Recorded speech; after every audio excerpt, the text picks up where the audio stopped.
오늘 영상은 굉장히 중요한 영상이 될 것 같아요. 왜냐면 제가 거의 최종본 진짜 최종본을 들고 왔거든요.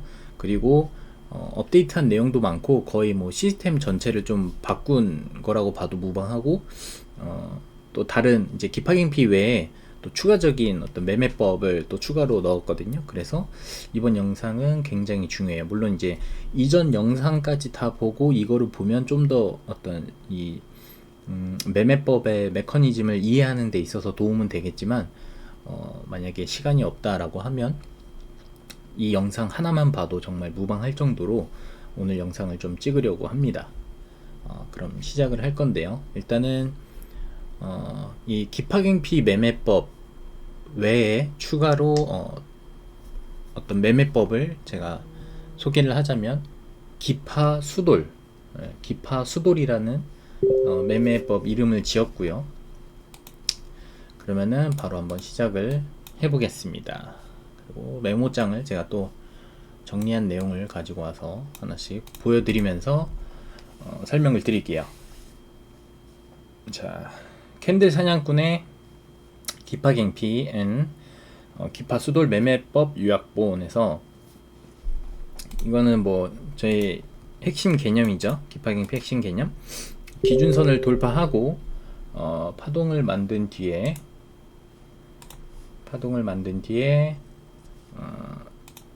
전고점을 갱신하고 피보나치를 그어서 0.5 눌림에서 매수하는 눌림목 매매 전략이다. 뭐 한 줄을 요약하면 뭐 이런 내용이고요. 그리고 첫 번째로 살펴볼 거는 진입 조건이 있어요. 진입 조건. 이제 5분봉에서 봤을 때 기준선 아래에서 기준선 위로 양봉 마감하면 이제 기파갱피가 들어간다. 뭐 이 내용이고요. 그리고 전고점 갱신. 전고점 이제 기파갱피를 쓸 때 이전 파동의 고점을 갱신을 했는지, 혹은 거의 뭐 그 고점과 동일한 선상까지 올라와 줬는지를 확인을 해야겠죠. 그리고 어떤 꼬리 부분으로 이렇게 하는 거 말고 정확하게 이제 양봉으로 딱 마감을 해줬는지, 혹은 숏이라면 음봉으로 마감을 해줬는지, 그 고점이나 저점에서 그런 전고점 갱신을 얘기를 하는 거고, 지금 제가 설명드린 건 역시나 롱 위주로 좀 설명을 많이 드릴게요. 어차피 숏은 반대니까. 그리고 그렇게 했을 때 피보나치를 이제 그어가지고 0.5에서 눌림목 때 매수를 한다. 그리고 RSI 요거는 뭐 거의 대부분 그런 형태들이 나와서 뭐 그렇게 중요하진 않지만, 그래도 혹시나 확인차. 왜냐면 여기 보시면 최고가가 나왔던 봉의 마감 RSI가 55 이상, 뭐 기파갱피를 할 때 그 최고가에 딱 점을 찍잖아요. 근데 그 최고가에 그 점을 찍은 데가 RSI가 55 이상이 안 된다면 좀 힘의 세기가 약하다는 의미이기 때문에 횡보 형태나 아니면 다시 눌려서 하락으로 갈 수 있기 때문에 최소한 못해도 55 이상은 나와줘야 된다라는 말이고요. 근데 웬만하면 어떤 정비열 상태에서는 RSI가 55 이상 나올 거예요. 기준선을 돌파해서 올라갔다면. 그리고 눌렸을 때 이제 RSI 50에서 반등이 저번에도 그랬지만 이상적이라고 얘기를 했죠. 그리고 최소 이제 40에서 45 구간에서는 반등이 나와줘야 된다. 그렇지 않으면 어떤 하락이나 또 횡보로 갈 수 있는 그런 형태 가능성이 더 높아지기 때문이다 라는 거고요. 근데 이 RSI는 뭐 크게 중요하진 않아서 그냥 참고 정도만 하시면 되고, 그 다음에 여기서부터 좀 이제 많이 바뀐 내용들인데, 이제 5분 차트가 있고 15분 차트가 있어요. 그랬을 때 그 둘 다 기준선이죠. 5분 15분 차트 기준선, 그걸 얘기하는 건데, 5분봉 기준선과 15분봉 기준선의 위치 확인, 기본 전략이 있어요. 기본 베이스는 5분 기준선이 15분 기준선 위나 동일선상에 위치해 있을 때는요, 롱을 봅니다. 롱을 보고, 그 다음 5분 기준선이 15분 기준선 아래에 있을 때는 혹은 동일선상에 있을 때는 숏 포지션을 위주로 들어가는 거예요. 다만 예외 조건이 하나 있는데, 예외 조건은 5분 기준선 아래에 있던 가격이 올라왔어요. 그러면은 기파갱피죠. 근데 아직 15분 봉은 못 들었단 말이에요. 근데 이때까지는 진입을 하면 안 되겠지만 15분 봉을 뚫어요. 종가 마감으로 무조건 종가가 그 15분 봉 위에서 일어나야 돼요. 그랬을 때는 해도 된다라는 거고요. 그 해도 되는 이유는 15분 봉 그 기준선까지 올라왔다는 소리는 어느 정도 이제 매수세가 들어온다는 뜻이고, 짧은 타임 프레임, 비교적 5분에 비해서 짧은 타임 프레임은 아니잖아요. 15분이 긴 거잖아요. 근데 그 긴 타임 프레임조차 올라왔다는 거는 어느 정도 매수세가 세다라는 이유 때문에 이런 경우에는 기파갱피가, 그러니까 뭐 역배열인 상태지만 기파갱피를 해도 된다. 왜냐면 그 이후에 실제로 반등이 나왔을 때는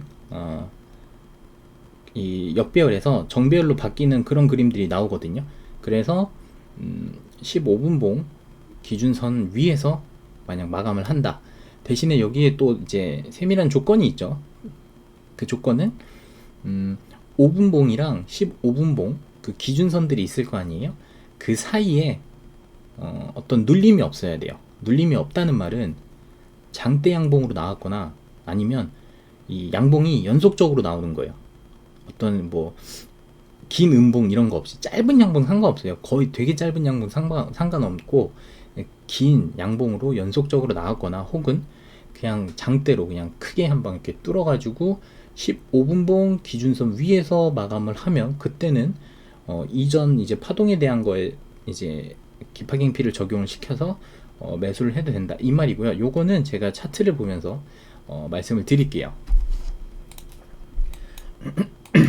예를 들면 일단 역배열 구조인 상태에서 봐야겠죠. 이거는 이제 하면 안 되는 구간인데 보세요. 이 역배열 구간에서 이 지금 파란색 선이 15분봉 기준선을 제가 5분 타임 프레임으로 끌고 온 거예요. 지표 만들어 가지고 끌고 온 거고, 이 빨간색 선이 이제 5분봉에서 기준선이거든요. 그랬을 때 여기서 시작을 해서 지금 올라왔어요. 요거는 기파갱피가 가능하겠지만 어쨌든 15분봉 기준선 아래에 있기 때문에 우리가 하지 않을 거예요. 접근하면 안 돼요. 다만 여기서 눌림을 주지 않고 여기서 바로 이렇게 올라와서 여기서 봉을 마감했으면 그건 해도 된다는 뜻이고요. 또 다른 걸 볼게요. 지금 여기는 눌렸죠. 이렇게 올라와서 15분봉 터치도 안 하고 눌렸죠. 또 눌리고 그리고 나서 갔죠. 이런 거에 대해서는 하면 안 된다. 여기는 물론 이제 결과론적으로 올라갔지만 약간 리스크 있는 그런 자리라는 거죠. 왜냐? 여기서 5분봉 기준선을 뚫었지만 다시 15분봉 기준선을 맞고 이렇게 뚝 떨어질 수 있기 때문이죠. 아직 정배열이 아니기 때문에. 그리고 예를 들면 뭐 여기는 저희가 매수할 수 있는 어떤 0.5포인트 피보나치 0.5포인트는 안 나왔지만 이런 걸 예를 들어 볼게요. 자, 여기 역배열이죠. 분명히 역배열이에요. 여기가 현재 역배열인데 기준선이, 근데 자, 이 5분봉 기준선 밑에서 올라왔는데 이 5분봉 기준선과 15분봉 기준선 사이에 혹시 눌림이 있나요? 없죠. 뭐 음봉이 나오진 않았죠. 혹시 음봉이 나왔다 한들 뭐 이런 큰 양봉의 절반 이상 가는 그런 강한 눌림이 나오지 않았다면 이거는 15분봉 기준선 위에서 마감을 하기 때문에 여기서 기파갱피가 이런 식으로 들어가도 된다는 거죠. 역배열이긴 하지만. 왜냐? 그랬을 때 실제로 반등이 나오면 이런 식으로 다시 정배열로 흐름이 역배열이었다가 다시 정배열로 이렇게 바뀌는 흐름이 나온다는 거죠. 그래서 그런 거는 해도 된다. 또 볼게요. 오늘 좀 오래 할 거라서 길게 할 거라서 뭐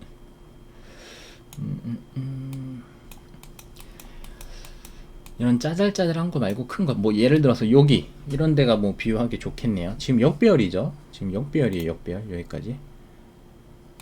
여기까지 역배열이에요. 근데 자, 이 5분봉 기준선 밑에서 이제 파동이 쳐서 올라와서 이 5분봉과 15분봉 사이에 어떤 눌림 없이 15분봉 위까지 올라와 줬어요. 이랬을 때는 우리는 깁하갱피로 접근을 해서 0.5 구간에서 매수를 할 수 있다. 그렇게 됐을 때 실제로 반등이 일어난다고 하면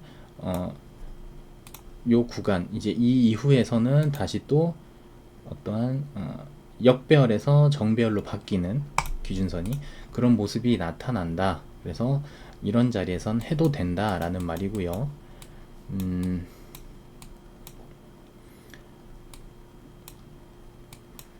여기도 해도 됐겠죠.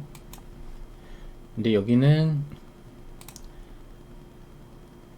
여기서부터 꺼야겠죠. 우리 깁하갱피 그 처음에 이제 깁하갱피 했을 때 기본 룰이 그거였죠. 5분봉 기준선 위에서 마감을 하면은 이거는 이제 파동이 끝난 걸로 보고, 이 5분봉 그 기준선 위에서 마감하지 않고 이 가장 최하단 부분부터 그 다음 최고점까지 연결을 한 다음에 0.5 구간 매수할 수 있는 구간까지 나올 때까지 이 피보나치를 당겨서 매수한다 했죠. 근데 여기 같은 경우 자 5분봉 그리고 15분봉 기준선 사이에 눌림 없죠.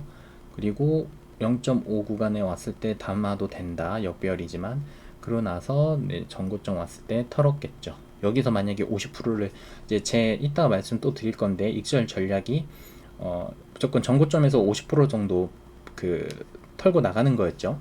그리고 다음 파동을 또 이제 50%를 들고 가는데 내 평단 쪽 혹은 기준선 쪽에서 이탈을 해버리면 그냥 자른다. 본절로 그냥 나온다. 뭐 이 전략이 있었죠. 그렇게 했을 때 성공했죠. 이런 것도 어쨌든 뭐 이런 거는 이제 좀 하면 안 되겠죠. 이런 거는 하면 안 돼요. 왜냐면 보세요.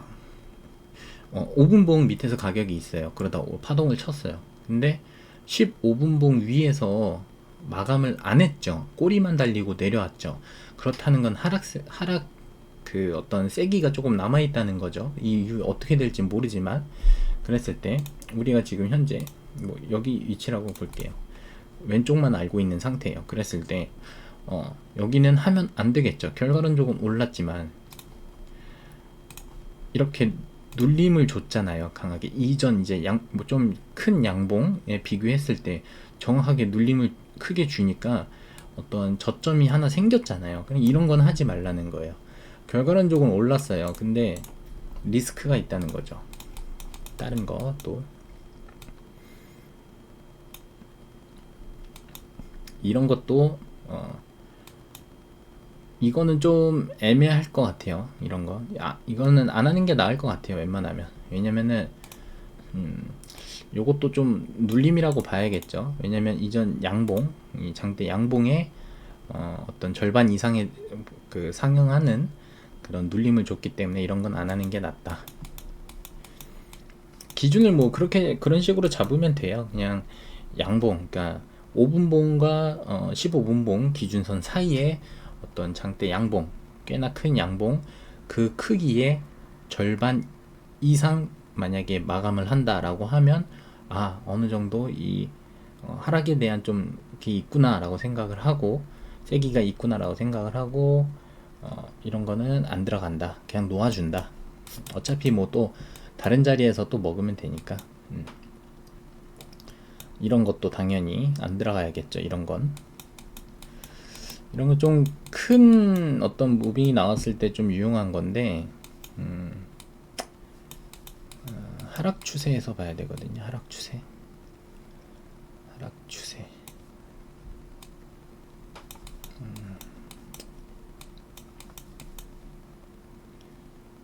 하락 추세. 여기도 지금 보면은 15분봉을 제대로 못 넘고 있죠. 15분봉을 확실하게 넘어줘야 돼요. 종가 마감. 이런 것도 되겠죠. 보세요. 5분봉 밑에서 있다가 올라와서 여기 눌림이 거의 없이 15분봉 여기 살짝 눌렸지만은 이 눌린 게 어때요? 이전 양봉 크기 그 장대 양봉 크기에 비해서 지금 거의 눌림이 없죠. 거의 십자도지만큼 거의 눌림이 없어요. 그리고 나서 다시 올라와서 이 15분봉 기준선 위에서 마감을 했죠. 그러면은 우리는 이거에 대한 이제 피보나치를 끌 때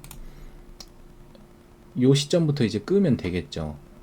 끄었을 때 쭉쭉쭉쭉 끄어서 여기 되겠죠. 그러면은 기준선, 그러니까 5분봉 기준선 그리고 15분봉 기준선까지 내 평단 그 부근에 있네. 그러면은 좀 이 지지를 신뢰할 만하겠다라고 하고 여기서 이제 매수를 들어가면 되겠죠. 다만 이제 이 이후에 요 5분봉 기준선 위로 빨리 못 올라와 준 건 좀 아쉽지만 어쨌든 여기서 우리가 매수했을 당시 시점만 봐야 되니까 여기서는 할만했다.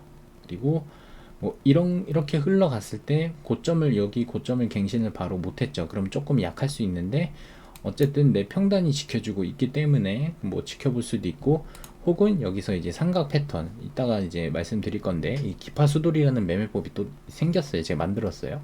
그런 매매법으로 접근하면 된다.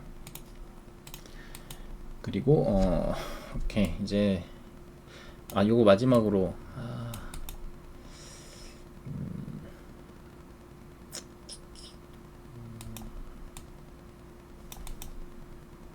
만약에 이렇게 매매법을 적용하다가 좀 애매하다 싶으면 그냥 안 하면 돼요. 안 하면 고민할 거 없어요. 그냥 애매하면 들어간다가 아니라 애매하면 그냥 안 들어가면 돼요. 여기도 요거 이런 거 좋겠죠. 역배열이죠. 역배열인데 이 밑에서 5분봉 밑에서 가격이 올라와서 15분봉까지 눌림없이 뚫어줬어요. 그리고 나서 오케이 나는 그럼 이제 앞으로 정배열로 바뀔 거야 라는 어떤 예측을 한 다음에 매매에 들어가면 여기서 찍혔겠네요. 여기서 찍히고 0.5에서 사고 그 다음에 또 정고점에서 팔고 이런 식으로 접근을 하면 되죠. 그렇게 했을 때 실제로 내가 어떤 예측한 방향대로 이 결과가 나오면 이 역배열에서 당연히 정배열로 이렇게 바뀔 수밖에 없어요. 구조가. 그러면서 계속 정고점을 갱신을 하죠. 정고점 갱신, 정고점 갱신, 정고점 갱신 하면서 계속 추세를 이어가다가 이제 여기서부터는 저점이 이탈돼요. 여기까지는 괜찮아요. 여기는 저점이 지켜줬죠. 약간의 힙소 무빙은 있었지만 요 정도는 뭐 항상 러프하게 두기 때문에. 네, 여기서부터는 지금 파동이 깨졌어요. 저점 내려갔죠. 여기까지는 여기까지는 몰라요. 여기까지는 우리가 하락 파동으로 전환될지 모르는 상태였는데 이제 여기서부터는 하락으로 전환됐구나 라고 생각을 할 수 있죠. 그리고 나서 계속 이제 저점 갱신을 여기까지 해줬죠. 그리고 저점은 안 떨어지는데 그렇다고 고점도 뭐 그대로다, 뭐 비슷비슷하다. 그러다가 약간의 이 파동, 살짝 우상향하는 파동 이후에 다시 또 떨어지는 모습. 여기까지 하고요. 그 다음에 이제 다음 넘어갈게요. 너무 오래 끌면 안 되니까. 이제 매매 대응 팁이 있어요. 매매할 때 이제 대응 팁이 있는데, 일단은 기찻길이라고 제가 만들어낸 거거든요. 근데 이전 영상이랑 비교했을 때 지금 뭔가 빠진 것 같죠. 그게 바로 구름대인데 사실 빠진 게 아니에요. 제가 구름대를 보아하니 선행스팬 이제 1번보다는 선행스팬 2가 좀 중요해요. 선행스팬 2가 어떤 지지나 저항이 나올 확률이 선행스팬 1보다 더 많이 나와요. 그래서 저는 선행스팬 2에 좀 더 집중을 하겠다. 나머지는 버리고, 그리고 그 선행스팬 2를 더 강력하게 쓰기 위한 조건을 하나 만들었어요. 그거는 15분봉 기준선과 구름대 선행스팬 2가 겹치는 구간을 저는 강력한 어떤 지지나 저항을 나타내는 구간으로 이제 잡은 거죠. 저만의 이제 기준으로 삼은 거죠. 그러고 나서 그 구간을 이제 기찻길이라고 제가 따로 지어서 요 차트 보면 이제 보라색으로 이제 십자 표시로 계속 뚝쭉쭉쭉 있죠. 여기가 15분봉 기준선 그리고 구름대의 하단, 즉 선행스팬 2가 겹치는 구간들을 표시해 준 거예요. 이것도 지표 따로 있어요. 근데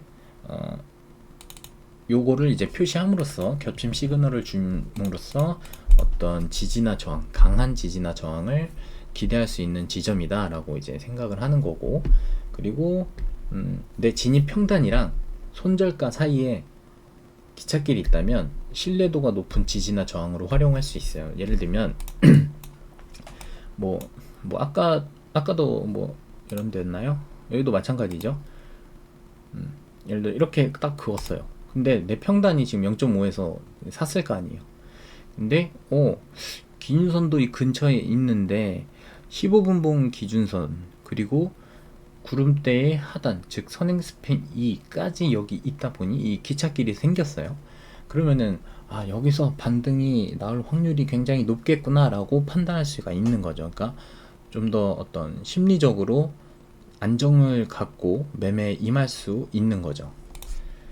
그리고 그렇게 이제 기찻길을 활용하면 된다.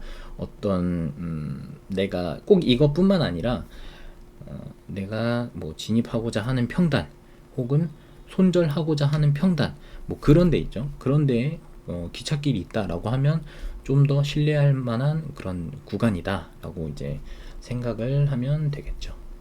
그렇다고 뭐 무조건 기찻길에서 딱 맞아 떨어지고 이런 경우도 있지만 뭐 그렇게 많진 않아요. 그냥 그 기찻길을 기준으로 조금 러프하게 이렇게 왔다 갔다 하는 편이지. 어쨌든 강한 구간이다 라고 생각을 하시면 되고, 1시간봉 기준선이 있어요. 이 녹색 선인데 이 녹색 선이 1시간봉 기준선을 제가 5분봉 차트로 끌어온 거예요. 요 기준선은 1시간봉 기준선은 실제로 매매하는데 어떤 활용을 하진 않아요. 다만 참고 정도는 해요. 참고 정도. 예를 들면 뭐 이런 식으로 5분봉 그리고 15분봉 그리고 1시간봉 기준선이 이렇게 정비열로 돼 있을 땐 좀 강한 추세구나. 예를 들면은 이 1시간봉 기준선이 이제 가격이 이제 그 기준선 위에 존재를 하면 정배열이잖아요. 정배열이기 때문에 이제 막 역배열인 구간에서 정배열로 바뀌었으면, 만약에 이게 진짜로 큰 우상향으로 장기적으로 가려고 한다고 하면 큰 어떤 상승분이 나올 수 있겠구나 라고 생각을 할 수도 있는 거고요. 그리고 여기서 이제 이 5분봉 기준선과 15분봉 기준선의 어떤 역배열로 돌아섰을 땐 이 하락이 오래가지 않을 수 있겠구나. 왜냐? 1시간봉 위에 있으니까 다시 이렇게 꺾여서 올라갈 수도 있기 때문에 어떤 그런 기대 심리를 갖고 이제 매매를 임하는 거죠. 그래서 어떤 매매에 실제로 적용하지는 않지만 그냥 전체적인 그 흐름을 잡기 위해서 그냥 참고한다. 그렇게 생각하시면 될 것 같아요. 뭐 저거 안 봐도 상관없어요. 전 실제로 매매할 때 저 1시간봉 기준선 잘 안 보는 편이에요. 그리고 기준선 돌파를 놓쳐서 반등 중에 잡고 싶다. 그럴 때는 5, 15분 기준선의 배열 확인하시고, 그리고 정배열이다 라고 했을 때 어떤 파동의 고점과 저점만을 활용하는 거예요. 그랬을 때 당연히 피보나치 0.5에서 매수 들어가는 건데 어디가 좋을까요? 뭐 여기로 한번 해볼게요. 제가 만약에 이 파동을 놓쳤어요. 이거 못 봤어. 그래가지고 내가 뭐 여기는 뭐 들어갈 수 있는 데도 없었겠지만, 그리고 이거는 지금 보면은 눌림이 없죠. 이 사이에 거의 눌림이 없으면 그냥 끌고 가다가 해도 돼요. 사실 이런 식으로 너무 끄는 건 또 안 좋겠죠, 당연히. 근데 어쨌든 이런 식으로 접근할 수도 있는데, 어쨌든 내가 이걸 만약에 놓쳤어. 그냥 가격이 뭐 여기까지 이렇게 떨어져 줬는데 이때 못 샀어. 그리고 나서 이렇게 다시 올라와서 이렇게 가고 있어요. 그러면 기파갱피는 이제 5분봉 기준선 밑에서 올라오는 걸 잡잖아요, 보통. 그게 참 큰 핵심 중에 하나가 그거예요. 그렇게 잡는 이유가 최대한 어떤 파동을 다 먹기 위함이에요. 왜냐면 5분봉 기준선 밑에서 시작을 해서 파동이 계속 5분봉 기준선을 기준으로 계속 반등 하니까 그거를 끝까지 끌고 가고 싶은, 파동을 끝까지 끌고 가고 싶은 마음에 그렇게 하는 건데, 실제로 내가 그 밑에서 올라오는 걸 못 잡았다. 근데 파동은 계속 흘러간다라고 하면 이때는 어떻게 하느냐? 그냥 파동의 어떤 고점과 저점만 활용하는 거예요. 예를 들어 제가 여기 시점까지 왔어요. 여기 시점 보고 여기 시점 봤어요. 자, 이제 고점과 저점을 하나씩 봤어요. 그러고 나서 다음번 고점을 보니까 이 전 고점을 갱신을 했단 말이에요. 그러면은 꼭 이 기준 5분봉 기준선 밑에서 놀지 않아도 아 이거는 하나의 상승 파동이 그려졌구나 라고 생각을 하고 예측을 하는 거예요. 그랬을 때 이 전저점이죠. 이 파동의 제일 저점부터 시작을 해서 이 파동이 제일 고점까지 연결을 해. 그리고 돌아오는 이제 0.5 구간에서 이제 매수를 하는 거예요. 그랬을 때 다음 또 파동을 보는 거죠. 다음 파동을 보니 여기서 고점이 한번 찍혔죠. 그리고 나서 내려오지만 저점은 또 지켜줘요. 그러고 나서 또 고점을 올렸죠. 아 그러면은 아 이거는 우상향하는 파동이 될 수 있겠구나. 혹은 여기 고점에서 만약 팔았다라고 하면 뭐 다음 파동에서 또 보고 들어갈 수도 있는 거고. 근데 지금 여기 고점을 넘기진 못했어요. 우상향 하려면 고점도 계속 올리는 형태, 저점도 올리는 형태가 돼야 된다고 했는데 여기서 못 넘겼어요. 근데 저점은 올렸잖아요. 저점은 올렸잖아요. 그렇다는 거는 어떤 삼각형 수렴 형태, 상승 삼각으로 가겠네요. 여기는 한번 그려볼게요. 상승 삼각 이런 식으로 형태가 나오겠죠, 당연히. 근데 뭐 삼각형 패턴이 아니다라고 하면 계속 우상향하는 그런 패턴이 나오겠죠. 한번 볼게요. 다시 이런 데서 제가 여기서 기파갱피를 딱 하려고 했는데 못 봤어요. 이 구간을 지나쳤어. 그랬을 때는 고점과 저점만을 확인한다. 계속 올리고 내리고를 반복한다. 그럴 때 우리는 여기가 저점이라고 하고 여기까지 확인됐을 때 그러면은 여기서부터 이제 끄을 건데 대신 이 전고점을 넘는 순간부터 나는 끊겠어 하면 이제 이 전고점을 넘죠. 이 0 부근이. 그럼 여기 넘었어요. 그리고 계속 고점을 돌파해요. 그럼 여기서 이제 찍었겠죠. 더 이상 고점 돌파가 안 나오니까. 그러면 우리는 여기를 하나의 파동으로 볼 수 있고 거기에 대한 되돌림 0.5 구간에서 매수를 들어갔겠죠. 그리고 오르는데 또 여기를 또 넘죠. 고점을. 그러면 아직 상승할 힘이 더 남아있다라고 판단하는 거고 여기조차 만약 못 들어갔다라고 하면 다시 이 저점, 파동의 저점부터 이 전고점을 넘는 부분, 요 넘는 부분부터 다시 또 이렇게 피보나치를 끄어서 고점에서 연결을 딱 해주고 이제 0.5 부근까지 딱 왔을 때 또 매수를 들어가고. 근데 여기는 안 왔죠. 뭐 놓칠 수 있는 거죠. 이런 거 어쩔 수 없는 거예요. 그러면은 그럼 난 보내주겠어 하고 보내줘요. 그러다가 다시 그럼 여기가 이제 고점이 되겠죠. 우리가 여기가. 그리고 저점은 어딜까요? 저점은 여기가 되겠죠. 저점 여기.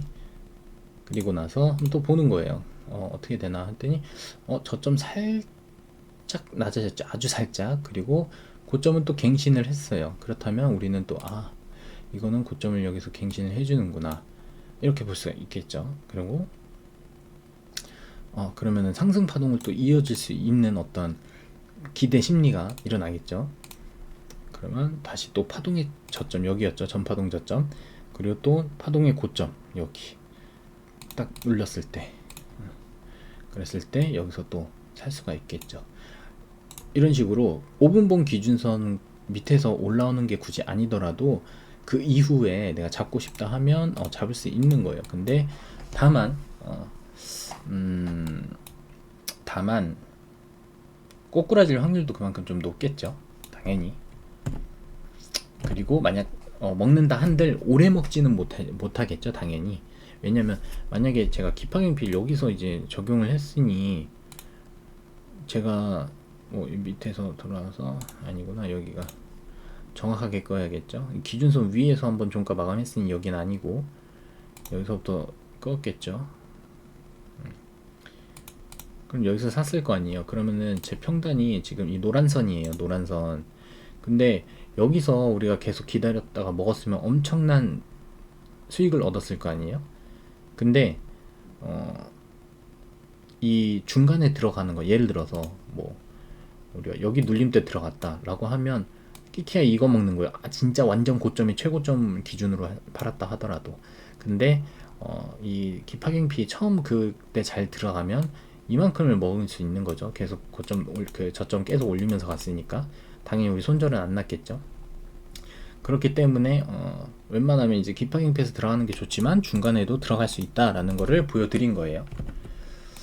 그리고 이제 진입 후에 이제 시나리오에 대해서 이제 말씀드릴 거예요. 만약에 제가 이제 0.5에서 샀어요.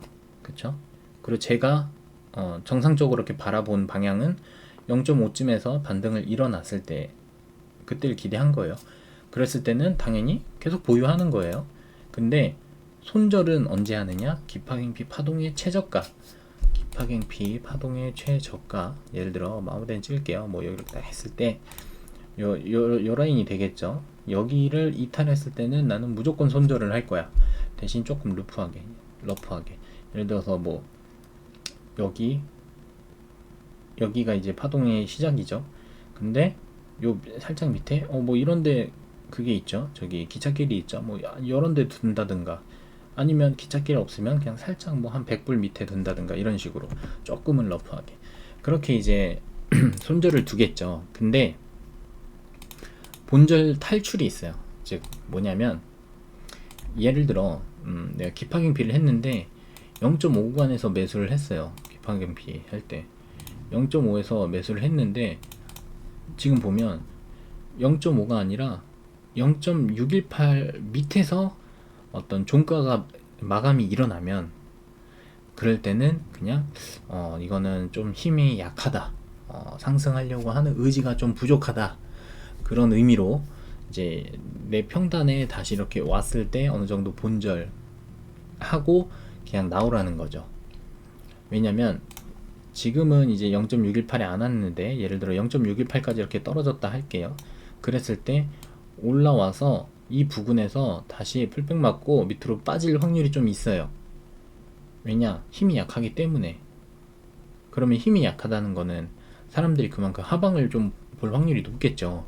다만 100%는 아니에요, 절대. 이렇게 밑으로 내려왔어도 다시 올라가서 전고점까지 가고 막 이런 경우들도 분명히 많아요. 근데 어쨌든 저희는 잃지 않는 매매를 하기 위해서는 최대한 리스크를 줄이고자, 보수적으로 접근하고자 0.618 밑에서 봉이, 꼬리는 상관없어요. 0.618 밑으로 내려와도 봉을 마감하면 그때는 그냥 다시 올라올 때 0.5 구간, 그러니까 즉 제 진입 평단이 되겠죠. 제 진입 평단쯤에서는 그냥 좀 본절하자, 혹은 조건이 좀 있죠. 0.618보다 밑에서 봉을 마감하더라도요, 강한 양봉으로 회복하면 시나리오 유지예요. 예를 들어서 뭐 장대 양봉으로 막 말아 올렸어요. 0.5 넘어서 이런 데까지. 그러면 더 지켜보라는 거죠. 왜냐? 어떤 강한 매수세가 순간적으로 들어왔기 때문에 더 지켜볼 필요가 있다는 거죠.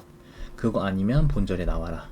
그리고 만약에 0.618 밑으로 봉이 마감됐어요. 그리고 이건 매수에 약하네 하고 내 진입 평단 부근에 오면 내가 본절 치고 나가야겠다라고 생각을 했는데 내 평단 근처에 안 왔어요. 그리고 그냥 그대로 그냥 연속으로 음봉 뜨면서 쭉 떨어져요. 그런 거는 어쩔 수 없어요. 그냥 내 파동 처음에 세운 계획이 있죠. 파동 최저 그 시작가에서 그냥 손절 치면 되는 거예요. 이해하셨죠? 그리고 요게 이제 새로 제가 만든 건데 기파수돌이라 해서, 이 기파수돌 뜻이 뭐냐면 기준선 돌파한 건 좋아요. 똑같아요. 기파갱피랑 똑같은데 기파까지는 기준선을 돌파를 하고 이 수렴 형태, 고점도 저점도 갱신하지 않는 어떤 수렴 형태가 나오면 패턴 돌파로, 삼각수렴 패턴 돌파로 접근해라, 뭐 이 뜻이거든요. 그래서 기파수들이라고 지었는데 본절 이후 고점과 저점이 좁아지는 삼각수렴 패턴이 나오면 패턴 매매로 접근을 한다. 그리고 패턴 돌파 시에 5분봉, 15분봉 기준선 배열을 확인하는데, 이때 정배면 롱으로 갈 확률이 높고요, 역배면 숏으로 갈 확률이 높습니다. 그래서 패턴 돌파 후에는 추세선으로 다시 풀백이 왔을 때 매수를 하고, 손절은 전파동 저점으로 잡으면 된다라는 말이고, 이거는 차트를 통해서 한번 다시 보여드릴게요. 지우고 차트를 통해서 한번 보여드릴게요. 뭐 바로 있네요. 뭐 이런데 볼게요. 제가 여기 위에 이거 15분봉 15분봉 여기 있네. 15분봉이 너무 위에 있네.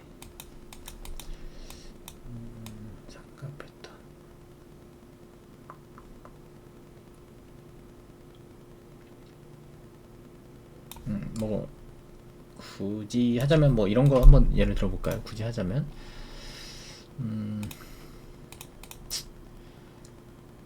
이것도 좀 애매한데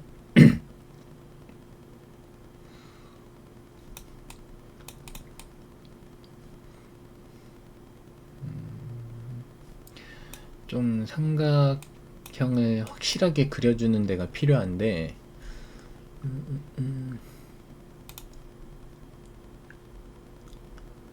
이건 저점 뚫렸고 굳이 한번 해볼까?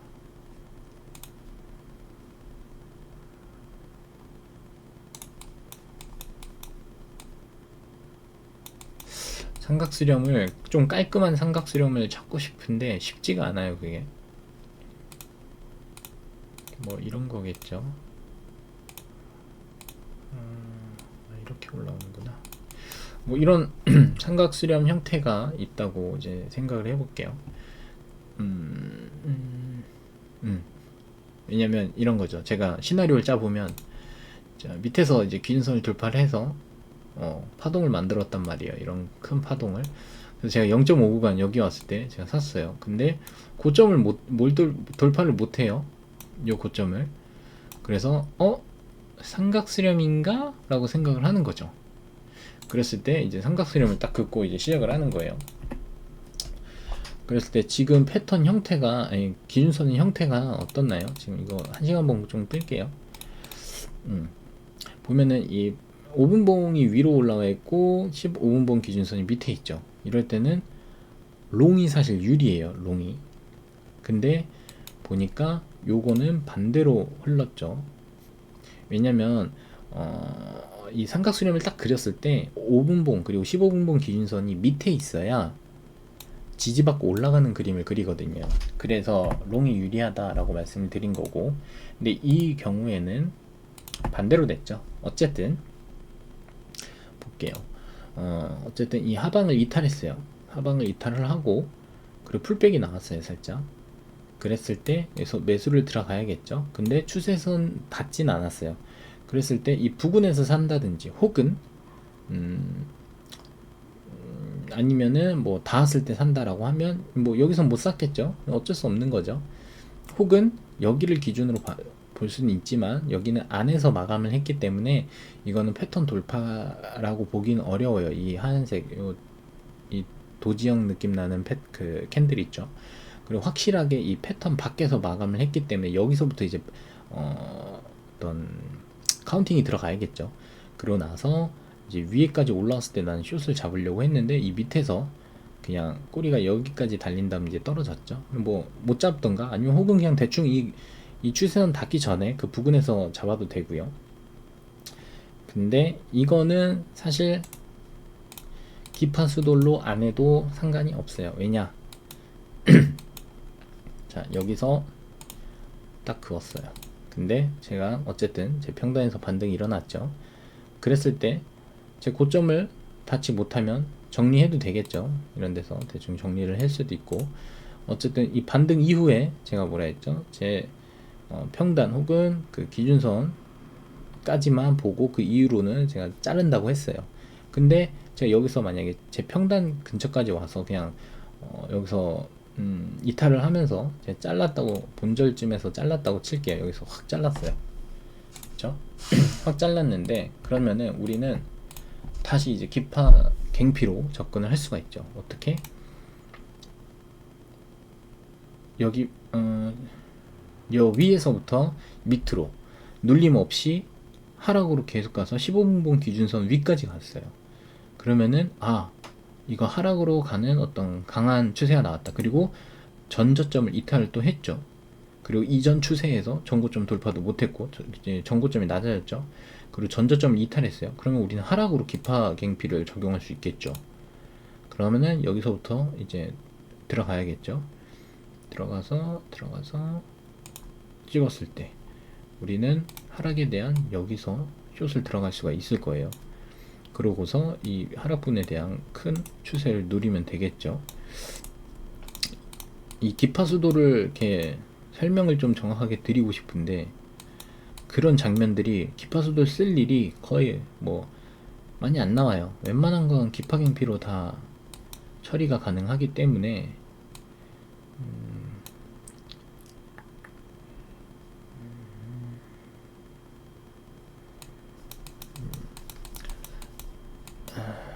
아무튼 삼각수렴에 대한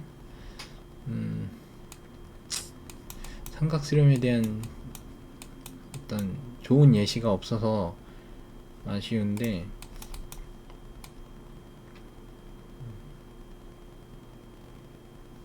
이거는 하락 추세로 봐야 되고, 삼각수렴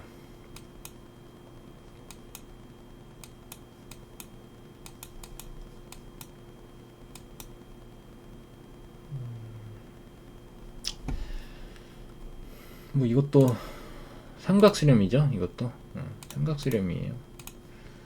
밑에 저점 저점 고점 고점 뭐 이런 식으로 볼 수도 있고, 뭐 이런 식으로 볼 수도 있고, 아니면 이렇게 보는 게 맞겠네요. 이렇게 봤을 때 저점도 깨지 않고 고점도 깨지 않는 그런 삼각수렴 패턴이 나왔을 때 여기서 상방으로 뚫렸네 라고 하는 순간 우리는 매매할 준비를 하고 있다가 이 추세선에 닿았을 때 샀겠죠. 그러고 나서 만약 여기서 샀으면 우리 손절 라인은 어딜까요? 여기서 샀으면 우리 손절 라인은 전 파동의 저점이니까 당연히 여기가 되겠죠. 그래서 손절을 이런 식으로 잡아주고, 그리고 나서 이거에 대한 상승분을 먹는다. 다만 이 기준선 5분봉과 15분봉의 기준선 상태를 좀 보고 이 가격이 이 기준선 위에 있으면 그리고 정배열이죠. 이랬으면 좀 상승으로 갈 확률이 높다. 그나마 뭐 아까 봤듯이 100% 그런 건 아니기 때문에 항상 조심을 해야 되겠죠.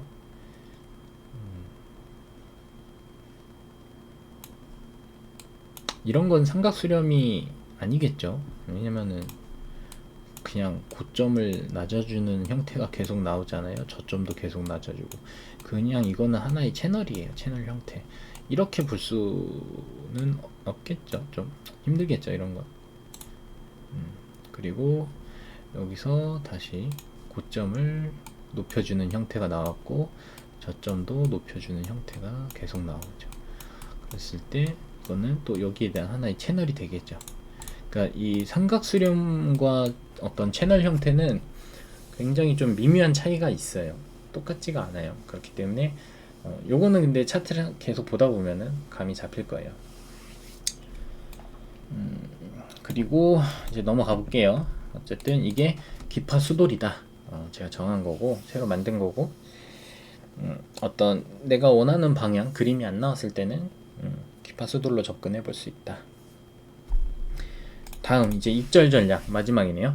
익절 전략인데 요거는 뭐냐면 아까 설명 좀 잠깐 드렸었는데, 전고점 도달하면 무조건 50% 익절하라고 했죠. 어떤 기파갱피를 딱 어디냐, 기파갱피를 했을 때 매수에 들어갔다고 가정하면 전고점 부근에서는 50%를 무조건 팔아라. 그리고 전고점을 강한 양봉으로 돌파 시에는 그 더 위에서 50% 익절을 해도 된다.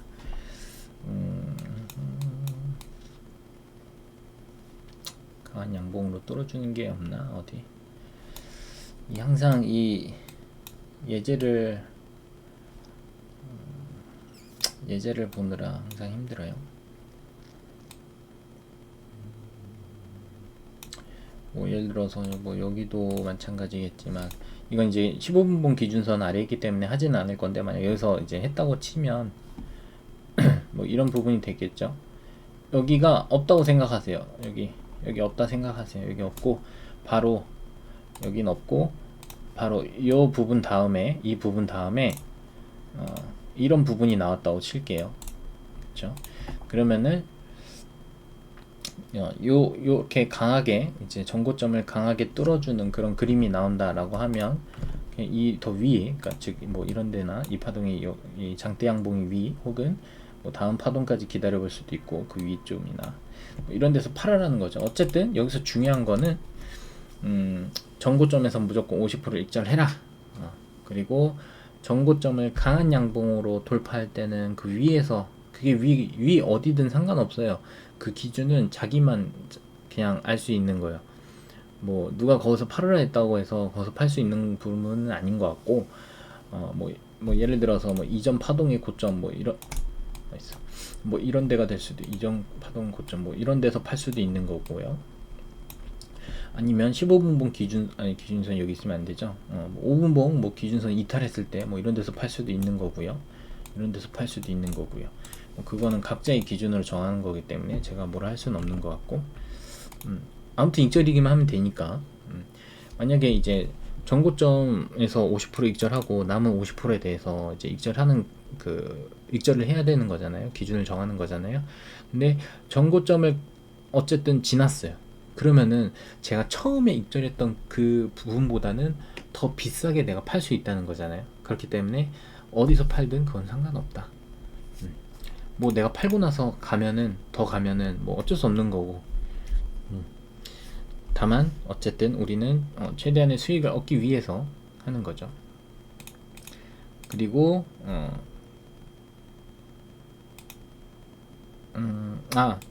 제가 잘못 얘기했네요. 전고점 도달했을 때 50% 익절인데 전고점을 그냥 강하게 돌파했을 때, 제가 잘못 얘기했네요. 뭐 예를 들어서 지금 우리가 여기 구간이라고 볼게요. 여기 구간이라 했을 때 전고점 여기잖아요. 전고점. 근데 전고점 왔을 때 50% 팔기로 했는데 여기를 강하게 이렇게 장대 양봉으로 뚫었어요. 그럼 그 위에 뭐 이런 데나 아니면 뭐 더 지켜보다가 이런 데서 팔으려는 거예요. 뭐 이런 라인, 뭐 이런 라인, 혹은 뭐 어떤 기준선이나 이런 포인트가 되는 그런 부분들, 그런 매물대에서 팔으라는 건데, 방금 잘못 얘기했네요. 잘못 설명드렸어요. 정정할게요. 이거는 첫 익절을 얘기하는 거예요. 쉽게 말해서 첫 익절 때 보통은 전고점에서 50% 파는데, 만약 이런 식으로 장대 양봉 이렇게 뜨면은 그 위에서 그 위에가 어디가 됐든지 간에 그 위에서 팔아라, 조금이라도 수익을 봐라, 이런 내용이었고요. 그리고 이후 나머지 50%에 대한 걸 지금 설명드릴게요. 자, 50%를 그렇게 익절을 했어요. 그 다음에 이제 두 번째 익절이 나가야 돼요. 근데 두 번째 익절은 언제 하느냐? 두 가지 조건이 있어요. 하나는 고점을 돌파 실패했을 때, 고점 돌파를 뭐 예를 들어서 다시 지우고, 자, 저희가 기파갱피를 했어요. 해가지고 샀어요. 여기서 샀는데, 자, 우리가 여기서 팔았단 말이에요. 여기서 한번 팔았어요. 그리고 나서 다음 파동을 보려고 하는데 이 안 와요. 이 전고를 돌파를 해야 계속 우상향으로 갈 텐데 그런 그림이 안 나온다 하면은 그냥 바로 그 자리에서 팔거나, 아니면 다음 파동 눌렸다가 이제 다시 올라오는 이 파동에서 팔으라 이거죠. 이거는 뭐 그 다음 파동이 더 위가 될 수도 있고 더 아래가 될 수도 있겠죠. 근데 그거는 뭐 알 수 없는 영역이니까. 다만 이제 여기서 한번 50%를 팔았고 그 다음 파동의 저점은 내 진입 평단을 깨면 안 되겠죠. 당연히 내 진입 평단까지 오면 그냥 컷 해야겠죠. 근데 그렇지 않고 올라간다면 그 파동까지 기다렸다가 팔면 된다. 그리고 고점 돌파 성공했을 때는 전저점 기준으로 로스컷을 계속 올리면서 수익을 극대화해 간다. 이게 어떻게 보면은 기파갱피의 참 장점이죠. 단 전저점 폭이 너무 크면 5분 기준선 이탈시 컷. 이게 뭐냐면, 다른 걸 예로 들을게요. 어떤 우상향, 크게 우상향하는 그런 패턴에서 좀 볼 수가 있는데,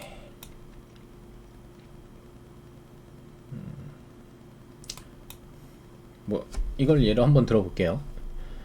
자, 제가 뭐 예를 들어서 여기서 샀어요. 기판기로 해가지고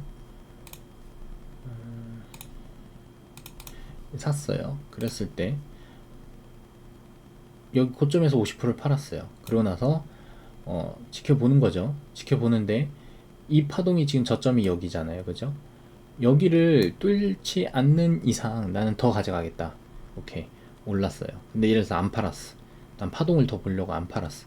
근데 눌렸을 때 이 파동 있죠. 이 파동에 저점을 지금 이탈했죠. 그럼 여기서는 팔아야 된다 이 말이고, 혹시나 이 저점이 만약에 예를 들어서 이 저점이 안 나왔어요.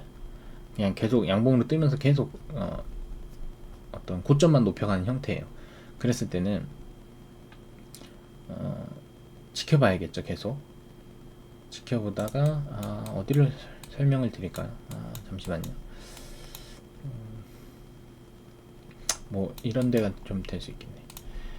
만약에 제가 예를 들어서 여기서 샀어요. 여기서 샀는데 오케이 상승했다가 눌렸어요. 그럼 여기가 저점이 되겠죠. 또 상승했어요. 그러다가 여기가 눌렸어요. 그럼 여기가 저점이 되겠죠. 상승했다가 또 눌렸어요. 여기가 저점이 되겠죠. 이런 데는 이런 건 눌린 거 아니에요. 이렇게 아까 눌림에 대해서 좀 설명드렸었죠. 그거 참고하시면 될 것 같고, 그러다가 또 고점을 올렸어요. 그리고 다시 눌렸죠. 여기는 눌림이긴 한데 왜 여기를 안 했을까요? 왜냐면 고점도 낮아지고 저점도 어쨌든 올라온 상태잖아요. 그렇기 때문에 삼각수렴 패턴이 생기겠죠. 그래서 여기는 일부러 체크를 안 한 거예요. 그리고 고점이 다시 올라갔어요. 그래서 만약에 여기까지 여기서 이 눌림이 여기까지 일어났으면 여기서는 커트 해야겠지만 그게 아니라 계속 올라가잖아요. 그리고 고점 갱신 또 하고, 그 다음에 저점 여기까지 오고, 여기보다 지금 위죠. 여기, 그리고 여기죠. 여기보다 위죠. 그리고 다시 고점 갱신, 고점 갱신, 저점 갱신, 고점. 여기서 이제 팔아야겠죠. 왜냐, 자, 고점 올렸다가 다시 눌렸어요. 그리고 또 고점 올렸어요. 그랬을 때는 이제 여기가 이제 제 로스컷이 되겠죠. 여기를 넘으면 팔아야 되는 거예요. 근데 여기를 지금 여기서 넘었죠. 그렇기 때문에 저는 이 1차 익절 이후에 나머지 50%에 대해서 여기까지 끌고 갈 수 있어야 된다는 거예요. 여기서 이제 익절을 해야겠죠. 이게 어깨에서 파는 거예요. 그리고 나서 더 갔어요. 뭐 근데 이건 뭐 어쩔 수 없는 거죠. 여기서 지금 저점이 깨졌잖아요. 제가 계속 이렇게 올라오던 저점을 여기서 깨트렸잖아요. 그죠? 그리고 다시 올라갔는데 이건 알 수가 없어요. 여기서 깨졌다가 다시 풀백 맞고 이렇게 쭉 내려갈 수도 있는 거예요. 왜냐면 또 그만큼 많이 올랐잖아요. 지금 단기적으로 시세가. 그래서 충분히 조정을 줄 만한 그런 구간인데 그런 것 때문에 이제 리스크를 줄이고자 여기서는 잘라야 된다. 이후에 더 가는 거에 대해서 뭐 다시 기판행피를 하든 뭐 아니면 다음 파동을 또 기다리든 뭐 이런 식으로 이제 해야겠죠. 그 내용입니다. 이해가 되셨죠? 어쨌든 지금 처음부터 제가 끝까지 어떤 매매법을 총 정리를 했고, 그 다음에 기존의 어떤 업데이트가 있죠. 기존 내용에서 일단 지금 볼린저 밴드 120-1 그것도 괜찮은 정보 지표긴 한데 뺐어요. 좀 어떤 제 매매 컨셉이랑은 조금 안 맞는 느낌이 들어서 저는 최대한 어떤 다우 이론 그리고 반값에 대한 그런 전략을 최대한 활용을 한 거죠. 어떻게 보면 일목산인가 다우 이론을 합친 거죠. 일목균형과. 그래서 제 매매법의 컨셉에는 좀 안 맞는 것 같아서 일단은 볼린저 밴드를 뺐어요. 그리고 현재 지금 추가로 넣은 게 이제 기찻길이라는 어떤 한 구름대와 15분봉 기준선 그걸 이용한 거고, RSI는 뭐 기존에도 봤지만 어떤 이렇게 정확하게 수치한 거는 이번이 처음이고, 그렇게 보시면 될 것 같네요. 그리고 0.618 밑에서 이렇게 돌아오는 본절 전략 요것도 추가된 거고, 아무튼 좀 바뀐 게 많거든요. 그래서 천천히 한번 보면서 기파수들도 추가됐죠.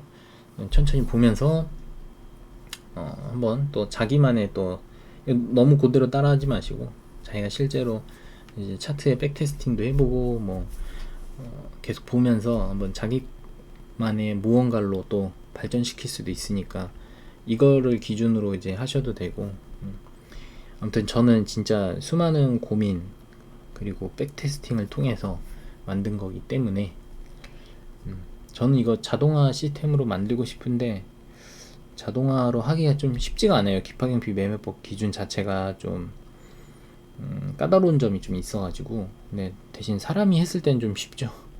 근데 이거를 자동화로 하려고 시도는 해봤는데 시간이 좀 많이 걸릴 것 같아서 일단은 그냥 어차피 제가 눈으로 보고 하는 게 전 좋아서 아무튼 여기서 이제 기파갱피 그리고 기파수돌 매매법 총정리 끝냈고요. 그러면은 뭐 다음에 언제 올진 모르겠지만 저도 이제 매매하고 뭐 또 현생 살아야 되니까 언제 올지 모르겠지만 이제 이걸 또 끝이 될지 모르겠지만 어쨌든 영상 여기서 마무리하겠습니다. 그동안 또 공부하느라 고생하셨습니다.